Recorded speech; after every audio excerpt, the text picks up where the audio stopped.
how do we typically respond to risk, right? We have to go through our risk and now we have to deal with the risk, right? So there are typically four actions or four steps that we could respond to risks. Now, in this risk response triangle here, we're going to discuss and cover what they are. So let's maybe talk about a scenario before we sort of jump into this, right?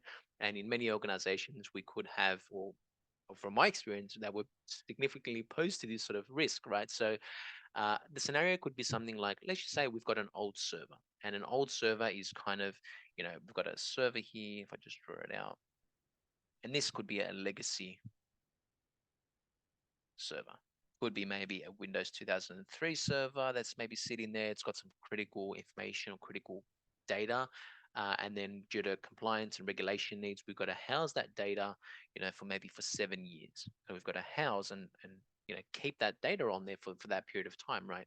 Now we know with old systems like this, they could be susceptible to vulnerabilities. Maybe the patches from that vendor no longer support it, so it's end of life and we can't get patches right. So we can't keep it up to date. It becomes a risk in our environment and to the business as well because it's now a very, it's susceptible, right? It's a Windows 2003 server in this case, and obviously becomes a business risk. So we need to keep the data around for 7 years. Maybe it's already been 5 years, so we've got to keep it alive for maybe 2 more years. Well, what do we do? Right. And in this video, I'd love to cover that sort of scenario with you, just so from a contextual point of view, because this is an example in many organizations where we do have legacy servers that we can't just switch off due to obviously regulation needs, compliance needs to keep our compliance, but then we need to maintain and have access to that data as well. So let's cover the common sort of four methods to this. And then we'll look at some sort of other examples as well. So the very first thing that we can do is, well, the first method that we can do is, well, we can accept the risk, right? That could be a form of strategy in terms of our response. Everyone can come together and say, okay, well, now we accept that that server is a legacy server.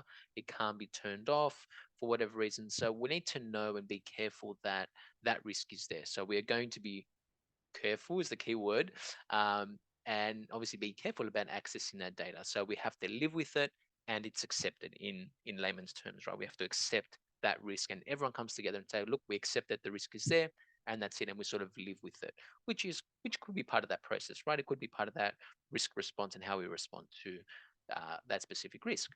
The other area is we could transfer that risk, right? We could maybe transfer it to someone else. We could transfer it to a vendor. So in that case, well, if we investigate and determine through analysis, maybe more information about this server, maybe a certain department owns it, or maybe someone within that specific business, so maybe a specific business unit. Um, and we can deal with that in a couple of ways, right? We can go through maybe the insurance route. Maybe we can transfer our risk to the insurance provider. So maybe we've got some sort of insurance policy, and we can transfer it to that insurance provider. Could be one of those sort of examples. Now, if we lose that data, well, then we will be non-compliant, of course. So at that point, if we lose the data, it's not a good thing. So maybe that could be a potential issue, or maybe the insurance option is not an option for us because if we lose that, if we lose out, well, then our compliance will be an issue. So if anything happens, then we lose our compliance here as well. So right now, that kind of maybe doesn't sit well with me as I'm sort of playing and role playing this out. So maybe let's maybe dig back a little bit further and dig down a bit more. And maybe we notice maybe that vendor that we're using has switched over to maybe a cloud provider in this case. So maybe they're utilizing a public or a private cloud or a hybrid cloud model, and now they're hosting that same application maybe in that cloud. Well, could we then transfer the data to the vendor and then get them to transfer the details to the cloud version? Meaning we can then log in, access the data, and then that could maybe be a viable solution to our business, right? So we can retire maybe the on-prem server here. So if we've got the on-prem server, and I'll just put cloud because that could be the option. Um, Meaning we can retire this server so we can decommission it, decom, and then we can get rid of it, and then we can access everything through maybe that cloud. So we can log in through a portal, maybe we can access the data, and then that's obviously housed and maintained with our service provider. So it basically removes all the risk, altogether, right? From our point of view, and then obviously it's transferred in this case to to our cloud provider or the cloud provider of that specific appliance or that specific application that we're using within that legacy server. So that could be one method. Now, the other method here is I'll continue writing this down. So we've got transfer. The other part is mitigation. Well, we can mitigate that risk altogether as well. So we can lock it up. So, we can't do anything. We can't anything be done to it. So should we fix it? Well, if we mitigate that risk and we go away and then we maybe, buy the latest version, maybe we go into a server 2019 model or we update it in that case. So we get rid of it, update it to a new model specifically. Maybe we take it off the network itself. So if the server is plugged in somewhere or if it's plugged into a certain network component, well, then we can maybe separate that out into its own sort of standalone. That's right, standalone. And this could be, it's maybe an air gap system where it's kind of separated across the business. And then, we've got a terminal here where someone just can walk over, or just draw a stick figure. They can walk over to the laptop itself and then maybe, log in and access the data. And we kind of mitigated that response to the actual issue, right? So we isolated from the environment and now it's a standalone host, meaning you know, it can be used just as a physical means to it, right? We can have to physically connect to it, which again could be another risk or another challenge opposed to that. We'll have to walk over there, over to the terminal and access the data, right? So sometimes it may be difficult to then get the data off the device in a usable manner. So there may be some limitations that may exist. And obviously we have to define what they kind of are in the environment. So mitigation could maybe potentially be another area that we could look into. Now, the final part here, after we've gone through our accept, transfer, mitigation, well, we can avoid it altogether, right? So this is kind of, avoiding that risk, basically running for the hills. We want to avoid it and we want to take that server and maybe recycle it, maybe take it off, dispose of the hard drive correctly, right? We want to go through that decommissioning state correctly, and then we stop that entire risk. So we basically throw that server away or decommission it correctly, right? So we can basically, it's no longer in our environment. Now, the other issue with that is if we no longer have the data, well, then we're non-compliant. So that could be another issue from, fines, obviously legal contracts, obviously loss of revenue. So maybe avoiding that particular risk right now isn't is as easy to do in this particular example because one, we're going to lose our compliance.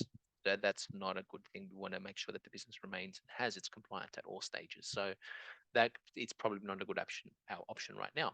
Um, so from that kind of overview, maybe there's two, from my opinion right now. So I think there's two methods from this that kind of um, seem more considerate, right? Or more acceptable to our risk management process for this example, right? We could mitigate the risk or transfer that risk. So let's put mitigate. So we can actually mitigate the actual risk itself. So we can isolate that server, or we can actually transfer it over to maybe that cloud provider. So let's maybe just drill down to each of these a little bit further. So when we consider these things across the business, and obviously I'm sort of spitballing the scenario here, um, anytime we start defining our risk response and how we were going to be responding to the risk through ATMA. So typically what we've just gone through, so ATMA is we want to either accept, transfer, mitigate, or avoid. Um, anytime we do this, we need to think what's best. So I'm going to put number one here is what is best for the organization, right? We need to have the organization at front of mind and based on the goals and the objectives of our business, right? So should we have to transfer the risk? Well, that may be more accessible because then we can access the data from the cloud. Maybe we can export that data or those reports off that system. So then we can put that into another system, for example. So transferring and mitigating is more viable to ensuring obviously our compliance. We want to avoid well, in this case, the avoid and the accept scenario don't work for us because then obviously we're going to lose our compliance and ultimately we don't want to be putting the business at risk. So hence why mitigation and transferring seems quite more acceptable right now. So what's the best response? Well, there are a couple of things to consider when we come up with a response to the business, right? Well, first thing that we need to consider, and I'm going to put some dot points here. The first thing that we need to consider when we're prioritizing and obviously responding to risks, we need to prioritize. Whoops, I'm just going to clean that up. prioritize. We need to prioritize that risk. So is this how critical let's say how critical is this risk? Because if this risk is a 10 out of 10 criticality, and we've gone down our criticality route, we understand the data on there is super important. We've got internal SLAs with the business, so maybe this will have to have a 1 day turnaround within our service level agreement methodology, right? So we have that criticality based on what we understand, and we've prioritized that as risk. So that could be a potential area that we need to look at. The other area is cost, because as we sort of and I've got a call coming through, and I'm just going to decline that. Apologies for that. Um, should we factor in the cost side of things? Because anytime we deal with risks or dealing with risk in general and putting in controls in place to circumvent that risk, we're going to have to balance the cost. I'm going to say here balance, because it really is a tipping scale. So we have to balance the risk and cost, right? Because at any time, there's obviously going to be a financial cost associated to that. There may have to be downtime, which impacts the business. So if something like this may cost us 10 grand to or $10,000 to put in or implement a control, and maybe that risk is only worth maybe $5,000, well, then we don't want to spend the extra $5,000 to put in a control. Maybe we can just accept that risk and then deal with it, because that risk sort of, risk analysis that we've done, if it's 10 grand to put in a control to circumvent maybe $5,000 in this case of data, well, then we can just accept the risk, right? And just deal with it and not spend the extra money. So we can just let it happen, because it could be commercially, I'm going to say commercially more viable, because sometimes it can come down to the costs, right? So when we deal with businesses, the business cost may come into play and say, look, we only have a certain budget. There is no additional cost for us to spend an extra $5,000 if it is only a $5,000 cost at this stage, which could be damaging. The other component here is complexity, because anytime we introduce a change to the environment or we implement controls to address those risks, well, then we have to have people to support those complex solutions, right? So if we do, that's fantastic. But if we don't, well, then we have to have or invest time in training. There may be additional support that we need to have with our team or vendors. There may be downtime. Should we need to implement that or train certain people? Again, going back to that training and support, there could be downtime across the business, and then skill sets, right? And that's obviously going down into obviously our training and support, but then a specific skill set is required to then maintain and manage that platform if we have to maybe switch over to a different platform that no one understands. So there's a level of complexity that comes along with how we respond and things to consider when responding to risks. Then we also have time. We have to take time into consideration, so the time to implement the control.